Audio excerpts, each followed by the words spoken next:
Good morning student. आज आपके लिए आपकी रिक्वेस्ट के हिसाब से लेके आया हूं एक सही टॉपिक है जिसका नाम है संक्षेपीकरण। यस, संक्षेपीकरण का मतलब होता है बड़ा सा पैराग्राफ होता है उसको छोटा कर देना, है कि 1/3 कर देना।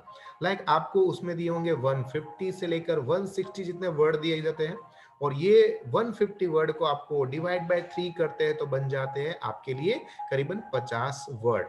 ओके, तो आपको क्या करना है, आपके जो लिखने का जो स्टाइल है उसको चेक करना है कि आप अपनी नोटबुक में जब लिखने बैठे होते हो तो आप एक लाइन के अंदर कितने वर्ड डालते हो, वो आपको जरा चेक कर लेना है। तो आपको आइडिया आ जाएगा कि मुझे एक लाइन में कितने वर्ड जाते हैं। कोई 5, कोई 6, कोई 7, कोई 8 लेता है। अब फॉर एग्जाम्पल मैं 5 वर्ड के अंदर एक लाइन लिखता हूँ नोटबुक के अंदर, तो अब मुझे 50 वर्ड करने के लिए कितनी लाइन करनी है, तो सिंपल आंसर हो गया, दैट इज 10। तो इस तरह से मैं 10 लाइन में लिख दूंगा तो इजीली मेरा काम बन जाता है। एंड आप खास याद रखिए, 1 मार्क्स आपको मिल जाता है, वो है टाइटल से। ठीक है, तो आज का जो संक्षिप्तीकरण है वो यहाँ पर इंग्लिश इसलिए लिखा हुआ है क्योंकि स्टैंडर्ड 12 इंग्लिश मीडियम के अंदर आपको देने वाले हैं संक्षिप्तीकरण कुछ अलग तरीके से। तो वो क्या है जो यहाँ पर ध्यान से हमें समझना है। सबसे पहले हम देखेंगे क्वेश्चन नंबर 1 और वहां से हम समझते जाएंगे एंड साथ साथ में करते भी जाएंगे। आपको इस तरह से पूरा का पूरा पैराग्राफ देंगे। अब पैराग्राफ के अंदर आपको क्या करना है, सेकंड वाली जो लाइन है ना उसके वर्ड को काउंट कर लो। तो उसके वर्ड अगर समझ लो कि सेकंड वाली लाइन के अंदर 10 है तो इस हिसाब से पूरे पैराग्राफ के अंदर कितने बन जाते हैं वो आप काउंट कर लो। और अंदाजित मैं गारंटी के साथ कहता हूं 150 से लेकर 165 वर्ड ही देंगे। एंड आपको करीबन 50 वर्ड बनाने हैं एंड सबसे ऊपर की साइड में आपको टाइटल देना है। टाइटल के अंदर आपको 4 चीज यानी कि 4 नियम को याद रखना है। नंबर 1, आपका टाइटल इफेक्टिव होना चाहिए, यानी कि कम से कम 3 से लेकर 5 वर्ड का होना चाहिए। नंबर 2, इसको इन्वर्टेड कोमा देना पड़ेगा। नंबर 3, अंडरलाइन देना पड़ेगा। And number 4 is the most important, regular font से ज्यादा आपका टाइटल थोड़ा सा बड़ा होना चाहिए, यानी उसकी हैंडराइटिंग थोड़ी बड़ी करनी पड़ेगी तो ही वो टाइटल लगेगा, वरना नहीं लगेगा। पर अगर आप भूल जाते हो तो लास्ट में भी आप शीर्षक ऐसा हेडिंग देकर आप लिख सकते हो, पर हो सके तो आपको टॉप पे ही शीर्षक लिखना पड़ेगा। तो सबसे पहले यहां पर जो लिखा गया है वो हम समझ लेते हैं कि वो क्या है, एंड उसके बाद हम उसका आंसर भी आपको प्रोवाइड करेंगे। तो सबसे पहले हम ये पढ़ लेते हैं। One of the major problems we have to face is that of unemployment. It is a big problem, a human problem, which we cannot ignore. Yet, in looking at it, it has been remembered that manually given some kind of occupation to the large number of people does not humiliate increased unemployment or less employment. Employment comes from newer and more effective means of wealth production. The whole experience and the history of the past shows that it's come through the growth of technology method. Do not imagine that we can effectively deal with the problem of unemployment with technological progress. We cannot. Every country with boost of full employment today is technology advanced country. Every country which is not technology advanced has unemployment or underemployment. Therefore, if India is to advance, she must advance in science and technology. If we remain the backwardness, we create not only wealth but also unemployment. तो ये तो हो गया हमारा question. अब क्या होता है कि हमें कुछ वर्ड का आता है ट्रांसलेट करना गुजराती में, कुछ वर्ड का नहीं आता है। तो जो आपके मेन वर्ड है ना उसको अंडरलाइन करो, एंड उसके जो जो भी मेन वर्ड है उसको फिर कनेक्ट करते जाओ। यहाँ पर सबसे कॉमन वर्ड आता है दैट इज अनएम्प्लॉयमेंट। अब इसका तो आपको आंसर आना ही चाहिए, इसका मतलब होता है बेरोजगारी, है ना। अगर ये आपको वर्ड मिल जाता है तो आप उसके थ्रू आप अपना शीर्षक टाइटल लिख सकते हो કે બેરોજગારીનું મહત્વ, સમાજમાં બેરોજગારી, ભારત દેશમાં બેરોજગારી, વિશ્વમાં બેરોજગારી एक राक्षस, ऐसे अलग अलग टॉपिक एंड उसके हिसाब से आप शीर्षक बना सकते हो। एंड देन जैसे मैंने आपको बताया था कि लिखना शुरू कर दो। जो जो भी वर्ड आपको ट्रांसलेशन करना आता है उसको पकड़ के ही आप उसका आंसर बना सकते हो।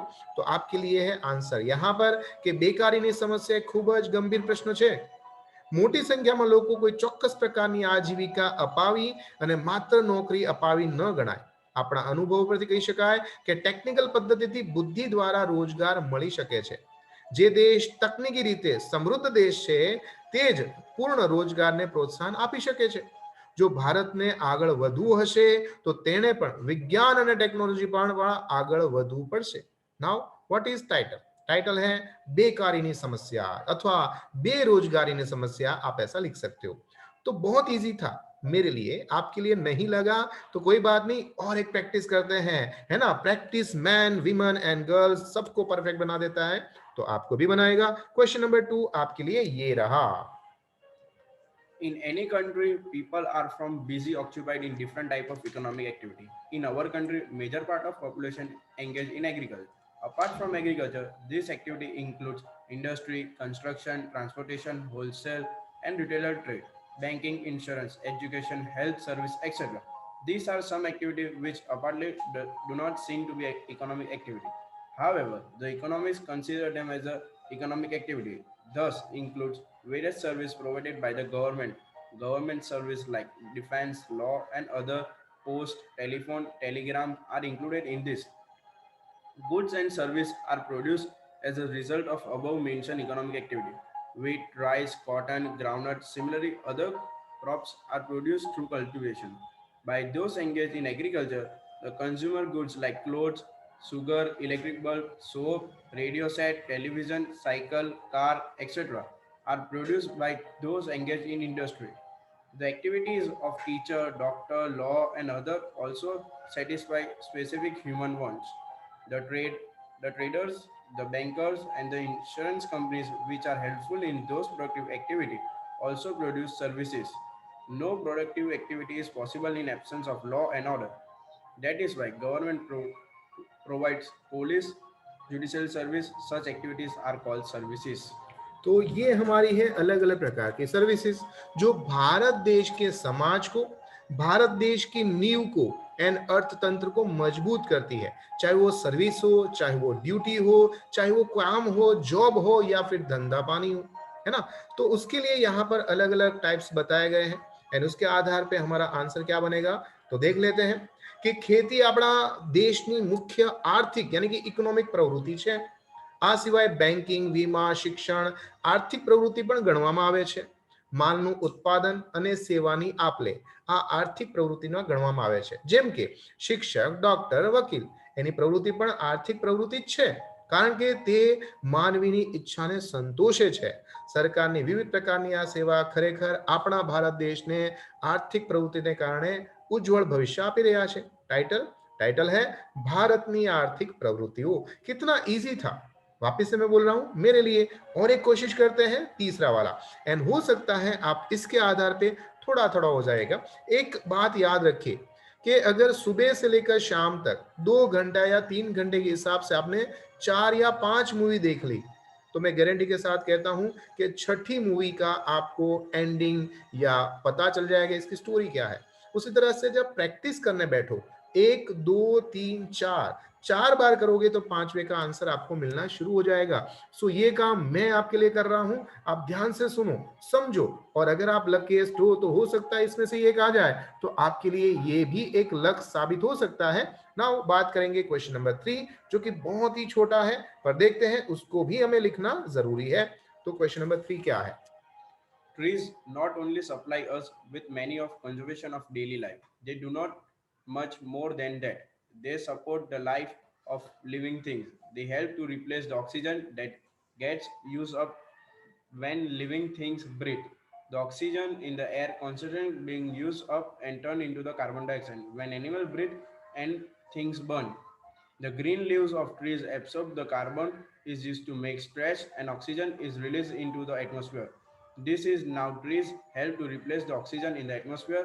The green shell of trees are wonderful little laboratories where all the stress in the world is produced. Since stairs from an important part of the food of man and animal. Their life depend on the work done by the green shell of plant. Thus, trees are the such great friends of man. सही बात है, इस दुनिया में हमारे बहुत सारे friend है, सिर्फ मनुष्य ही फ्रेंड नहीं है, कुत्ते भी है, पेड़ भी, और सबसे बड़ा फ्रेंड है जिसका नाम है books. Yes, books our best friend. पर आज हम बात करेंगे ट्री के बारे में। क्या है उसका आंसर? तो वृक्ष मानवना खरा મિત્રો છે, और उसके बारे में लिखा है વૃક્ષો માનવીનું જીવન ટકાવી રાખવામાં સૌથી વધારે મદદરૂપ થાય છે। તે વાતાવરણની અંદર કાર્બન ડાયોક્સાઇડનું શોષણ કરી અને માનવી માટે મહત્વનો પ્રાણવાયુ એટલે કે ઓક્સિજન પૂરો પાડી અને વાતાવરણને શુદ્ધ બનાવે છે। તે ગ્રીન લેયર્સને ઊભું રહેલું અદ્ભુત પર્યાવરણીય પ્રયોગશાળા છે, લેબોરેટરી છે. સમગ્ર માનવ જાતિ માટે, પશુ પક્ષી જીવ જંતુ માટે પાંદડા, ફળો, ફર્નિચર, આયુર્વેદિક કેટલી બધી વસ્તુમાં ઉપયોગી લાવે છે અને આપણે તેની ઉપર નભીએ છીએ. આમ વૃક્ષો માનવીના ખરેખર સૌથી મોટા અને મહાન મિત્રો છે. तो ये हो गया हमारा 3. अब बात करेंगे क्वेश्चन नंबर 4 एंड वो भी बहुत जरूरी है. आपको पहला वर्ड ही पता चल गया होगा, दैट इज द स्ट्राइक. और पता है स्ट्राइक का मतलब क्या होता है गुजराती में? हाँ, मतलब होता है हड़ताल, जो हमें दिया है शस्त्र गांधी जी ने. तो शुरुआत करते हैं स्ट्राइक के बारे में जानकारी लेने की. A strike can be defined as voluntary stoppage of work by a group of organized person. An individual remaining away from his job or duty is not a strike. Only when an organized body of person willful absent from their work do we understand at a strike. A time there was when generally strike were resorted to by worker in factory. Now we see that almost all organized body have taken to strike. Students, teacher, junior and senior doctor, employees in hospital, in bank, in railway, and in public utility service. When the Industrial Revolution took place and a large-scale production came to stay, workers had to form trade union to protect and promote their interest against the minuscule exploitation of the owners of the industry. This organized body had to go on strike to exercise process on those who manage industry to get demand granted. Generally, the demand were related to wages and condition of work. If the workers resort to strike to get their legitimate demands satisfied, there is no absence of the weapon of strike. But one point has to be remembered.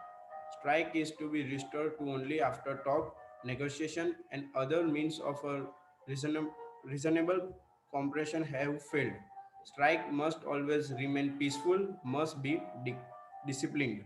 तो जीवन के अंदर हर चीज discipline के साथ होनी चाहिए. अगर स्ट्राइक डिसिप्लिन नहीं होती है तो ये भी एक हिंसा का रूप धारण करती है. एंड उसका आंसर हमें देखना पड़ेगा, दैट इज हड़ताल. हड़ताल का मतलब स्ट्राइक क्या है, उसका 1/3 यानी कि हमारा संक्षिप्तीकरण का आंसर है સંગઠિત વ્યક્તિઓના સમૂહ દ્વારા સ્વૈચ્છિક રીતે જ્યારે બંધ કરવામાં આવે છે ત્યારે એ કૃત્ય, એ કાર્યને હડતાલ કહેવામાં આવે છે. ભૂતકાળમાં કારખાનાના કામદારો હડતાલ પર જતા હતા. હવે વિદ્યાર્થીઓ, શિક્ષકો, ડોક્ટરો અને કર્મચારીઓ પણ હડતાલમાં જઈ રહ્યા છે. ઔદ્યોગિક ક્રાંતિના સમયની અંદર કામદારો એક મજૂર સંગઠન ઊભું થતું હતું, જે માલિક દ્વારા શોષણ થાય તેનું રક્ષણનું કાર્ય હડતાલ કરતી હતી.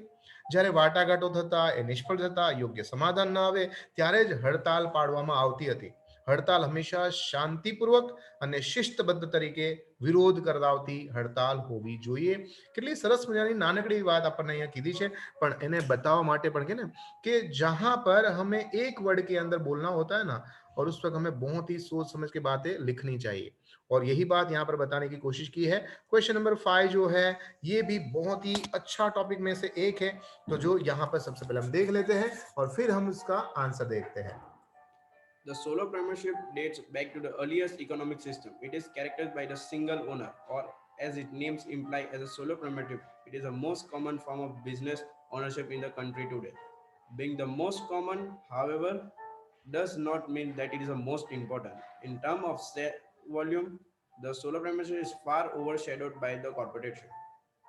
Server factor account for the popularity of solopreneurship. They are the easiest of all the form of business ownership to organize and are the least complex. As they are expecting one-man operation, the owner-manager has a great deal of marginal freedom, and this helps provide with a maximum of personal incentive. The corporation is a tax-paying entity, while the whole premiership is not. It is also relatively easy for a premier to enjoy favorable credit facility since by this position as owner. He is utility responsible all the business debits and also should the businessman decide to quit the business, he can't do so with a minimum of legal difficulty. तो ये थी हमारी solo प्रायोरिटीशिप और इसका answer है एकांकी प्रथा. એકાંકી પ્રથા એ ધંધાકીય માલિકી ખૂબ જ જૂની અને સામાન્ય પ્રકારની આર્થિક પ્રવૃત્તિ છે. તે ધંધા માલિકીની સૌથી સરળ પદ્ધતિ છે, જે માત્ર એક વ્યક્તિ દ્વારા નિયંત્રણ કરવામાં આવે છે. એકમાત્ર માલિક બધા જ દેવા અને જવાબદારીના જવાબ દેવાનું ધિરાણની સગવડતાનો લાભ પણ પ્રાપ્ત કરી શકે છે. આ પ્રકારની પ્રથા મોટો ગેરફાયદો એ છે કે માલિકની જવાબદારી ખૂબ જ બહોળા પ્રમાણમાં વધી જાય છે. આથી ઘણી વખત ફાયદો તો ઘણી વખત નુકસાન. આ થયા આપણા 4 ને 5 ક્વેશ્ચન અને તેના આન્સર. આશા કરું છું કે આમાંથી જ તમને બોર્ડમાંથી અથવા તો ફર્સ્ટ ટર્મ સેકન્ડ ટર્મ એક્ઝામમાં પૂછાય અને તમે એનું કમ્પ્લીટલી આન્સર લખી અને પૂરેપૂરા માર્ક્સ સ્કોર કરી શકો.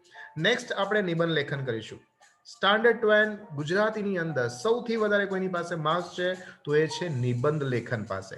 અને નિબંધ લેખનમાં સૌથી મહત્વનો ટોપિક છે 21st સેન્ચુરીની અંદર વૈશ્વિક સમસ્યા. આજ વિશ્વમાં સૌથી મોટી સમસ્યાઓ કોરોના નથી, એ સિવાય પ્રાઇસ રાઇઝ એટલે કે મોંઘવારી છે, ભ્રષ્ટાચાર, આતંકવાદ, ઘણી બધી સમસ્યાઓ છે. તેની વિશે ડિસ્કશન કરશું નેક્સ્ટ નિબંધની અંદર. ત્યાં સુધી મને આજ્ઞા આપો. તમારો દોસ્ત, તમારો મિત્ર, તમારો ગુરુ Mahendra Joshi. Thank you very much.